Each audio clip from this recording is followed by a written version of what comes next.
Let's go ahead and break down your Utah Hockey Club.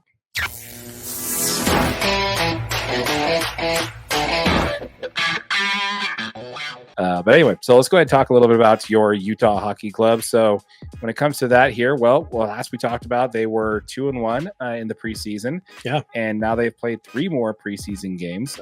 Now they did lose a game to the Golden Knights. Yep, that was their one loss. They lost 5-2 in that game.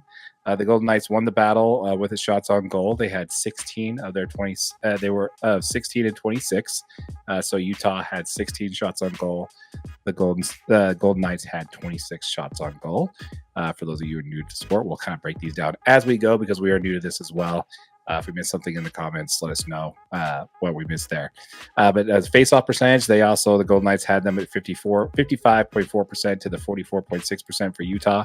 And also on power play percentage, Utah was at 25 with the Golden Knights at 33%.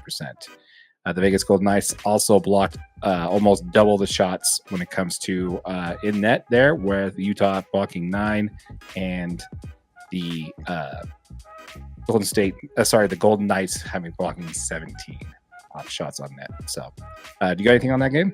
That was kind of a tough game to watch. They didn't play as many of their full-time starters in that one as they did some of the other ones. Yeah, I think that's more later on in the preseason. Yeah, and it's weird because I feel like they'll play some of their key guys in different points. Like you're definitely seeing through the rotation. So that was kind of a tough one to watch. I mean, especially because you've seen a few of these games, and in some of these games they just look really good.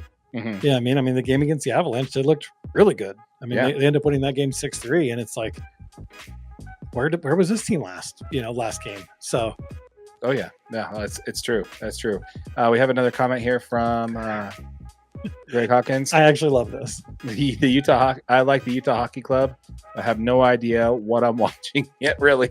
Greg, you have found exactly the channel, my friend, that you should be watching. You are exactly right, because this is exactly how we are feeling, and we're learning as we go, man. You and I both watched a lot of Coyotes games coming down the stretch to try to play sport.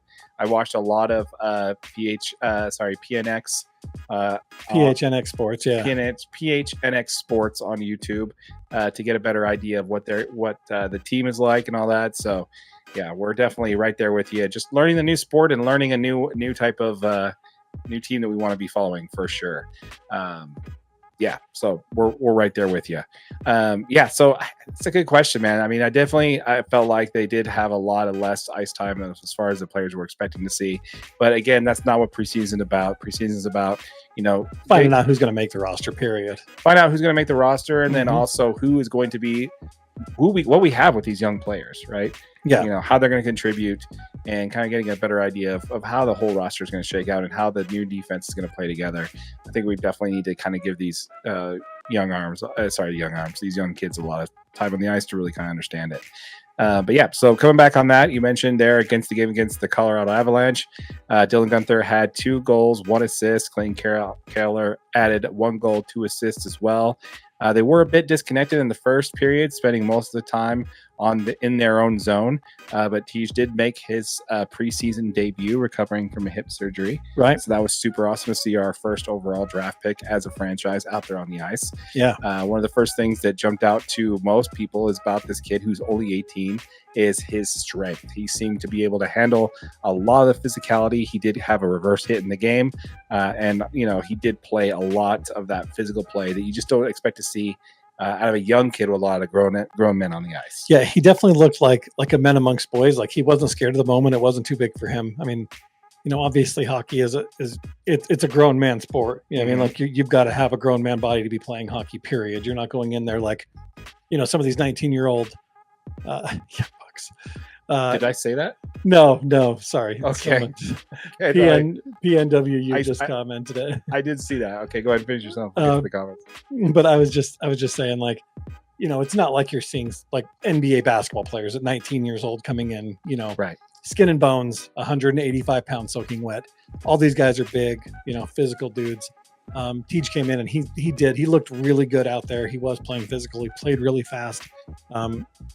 Yeah, it was great. I mean, Mikhail Sergachev looked really good in this game. He had one of those assists to Dylan Guenther. So, I mean, This game was fun because I don't know how much scoring actually usually happens in hockey, but 6-3 was a whole lot of scoring. It seemed like. Yeah, definitely for hockey. That's Yeah. not normal. That's not normal. Yeah, no, I have to agree with you on that one, man. And then as when it comes to that, we also have Game 3 against the San Jose Sharks, which went down yesterday. Yep. The Utah Hockey Club won that game 3-1. We are now 4-1 in preseason, which is amazing, which is awesome. Kaylor Yamamoto, which is nice to see a name on the Utah hockey team with the Yamamoto on there. We'll talk more about Yamamoto later. But had 2 goals and also scored 2 points, had 3 shots on goal. And, you know, when it comes to the other goal, that also was come from Sean Jersey. Yeah. That. We had also a few other people there on the team there that made a few extra shots on goal there. You had Josh Dolan, who did 3 shots on goal. Yamamoto had 3. And then also Keller had 2 points on 2 assists. And then Barrett had 2 points on 2 assists as well. So nice little balanced attack there on a typical scoring, what you see to Utah in a hockey game there, a 3-1. Yeah, I'm loving it so far, man. I'm learning a lot about this team, learning a lot about the sport as we go. Yeah, absolutely. It's kind of exciting for Kyler Yamamoto because his 2 goals, that's a great game for him. I mean, he's just one of these younger kids trying to find a roster spot. He's not, to kind of have a breakout game against the Sharks was really good for him to potentially get a shot to play a little bit more. Yeah, absolutely, man. Absolutely. Let's go ahead and jump into some of those comments there. I'm learning a lot about hockey along with Ryan Smith per Media Day. You think he would learn more about hockey when he decided to acquire a team? You think when he actually put this plan into place, which believe it or not, I'm pretty sure that he wanted to buy a hockey team way before he ever purchased the Jazz. That was the end game way before that. Yeah. So you think, he would be already, have some knowledge of a sport that he, now owns a team from. Young Pucks, LOL. I think that's funny. I'm missing the joke there though. Like, did I accidentally say Young Pucks? No. He's just calling them instead of Young Bucks. He's just there you go, dude. Young Pucks. Yeah. There we go. Pacific Northwest U. You coined it. Yeah. That's gonna be the name going forward on the DNA Sports Recap for your boys on the ice there, Young Pucks. All the Young Pucks. Yeah. Absolutely. I love it. A man amongst Yetis, if you will. Very true. Very true. I think that's like the worst kept secret in hockey right now is that's pretty much going to be what that team's name is going to be. I'll be shocked if it's anything else at this point. Absolutely. Everybody jokes about the Yeti thing, and it just seems like it's going to be a thing. We're just going to be the Yeti, man. We're just going to be the Yeti. Yeti. Gotta own it. It's going to be fine. It's going to be great.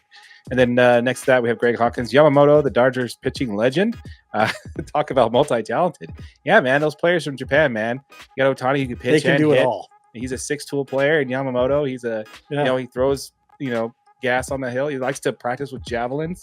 He throws javelins for warm up, and he happens to play a little bit of hockey. You gotta make it happen. Gotta make it happen. Yamamoto, man, it's freaking awesome. Keep him coming. All right, so we want to hear from you folks. Let us know in the comments down below what you think about your Utah Hockey Club and how they're doing so far. We'd love to hear from you on that. Real quick here before we jump into the next subject, we did want to also mention we did launch a channel specifically for the Utah Hockey Club called Utah Hockey DNA. If you're watching this on our main channel, DNA Sports Recap, the Utah Hockey channel, Utah Hockey DNA will be linked in the comments down below. Be sure to jump over there if you're watching us for the hockey content. Make sure you like it. Make sure you subscribe. We'll be giving away one of those sick new Utah Hockey Club sweaters once this channel hits 1,000 subscribers. So be sure to check us out over there. Yes, please do. Yeah, it's great. It's be fun.